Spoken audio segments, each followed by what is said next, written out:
So earlier we threw back to an interview, a great interview with Oliver and Volier, but as you know, Volier's collaborations went far and wide in the film community here in Jamaica, one of them being with Glenn Campbell, who joins us now. Glenn, good morning. Welcome to Smile. Morning, Glenn. Good morning. Good morning, Simone. Good morning, Neville. Good to have you with us this morning as we remember this amazingly talented gentleman with whom you worked.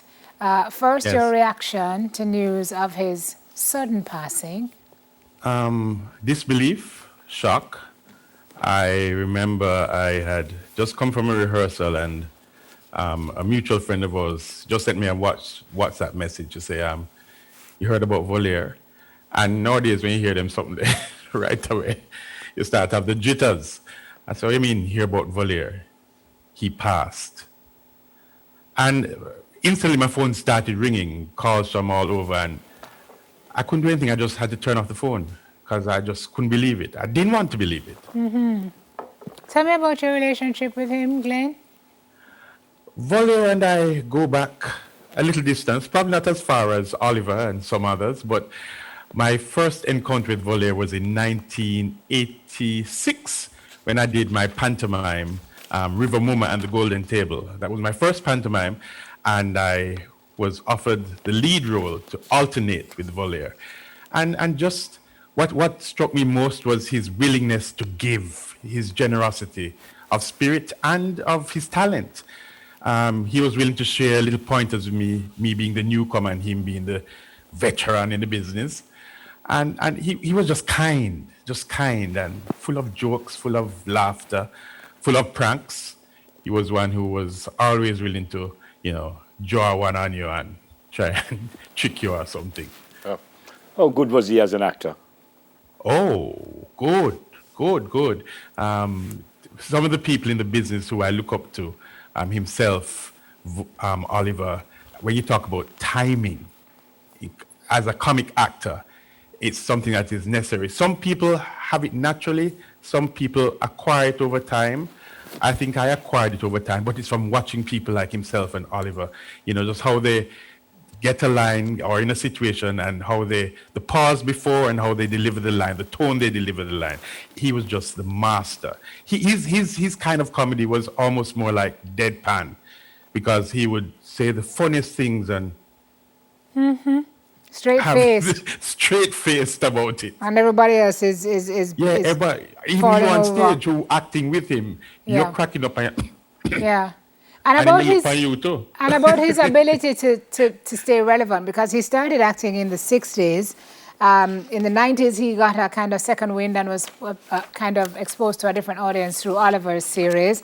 Yeah. And then, he jumped in with the Full House team. So it's like a different set of individuals, generations would get to know him and know his work. And he kind of just stood the test of time. You also have to make mention, too, that Oliver was one of the few actors who, as they say, would cross over into different genres.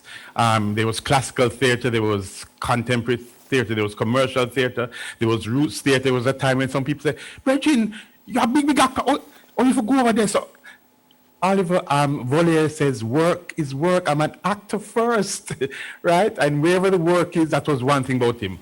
Volier loved for work. No matter where, when, how much time a day, Volier was one of those who was willing and able to go along with it. And him say, well, I work, so bring it on. Give me the work, I'll do it. And he seems to have enjoyed every single thing that he did. It didn't seem like work to him, did it? No, man. Volier, as I said, was a giver. He gave a lot of his time, of his energy, of his talent. And even when later on in life, when he couldn't, probably one would have thought he couldn't handle it as much, he was still there, willing to go country, willing to go on tours. That's what I remember most about Volier, is touring with Volier. There was a period when Volier would be in England for 3 or so months out of the year. And I remember when I got the chance to go back to England, because my band, but I left there a long time and couldn't find the fare to go back. And Volier was the man who, when we landed in England, take me around. say, all right, this only reach back to the barn, Glenn. If you take that train there, or you take that bus there, you come off that stop there, ask somebody where the library is, you go across the road. He was like that. He was a tour guide, the doctor, the chef, the medic, the union rep, everything. Volier was there for us all. And so what does this mean for the theatre community? I mean, I saw a lot of folks on the weekend, posting their relevant tributes. Our own family member, Delia Harris, who worked with him very closely, also mourning. You're plunged into mourning yet again. Yes. It's a great loss. We have lost an icon, a stalwart in the business.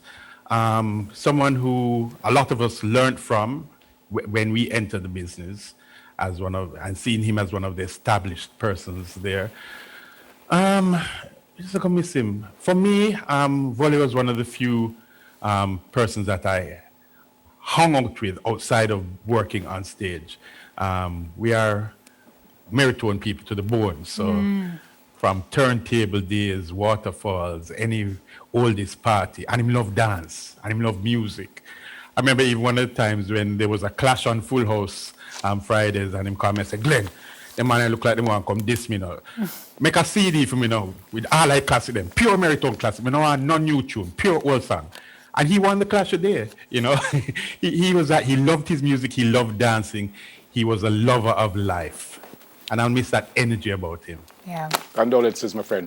Stay safe and God bless you. Thank you. Thank you, Glenn. Thank you, Glenn. Glenn Campbell with us this morning, sharing his views on his love for his friend and colleague, Volier Johnson. We're going to take a break. When we come back, we catch up with news first, and then we come back checking in with a Jamaican actor who's overseas. We'll be right back.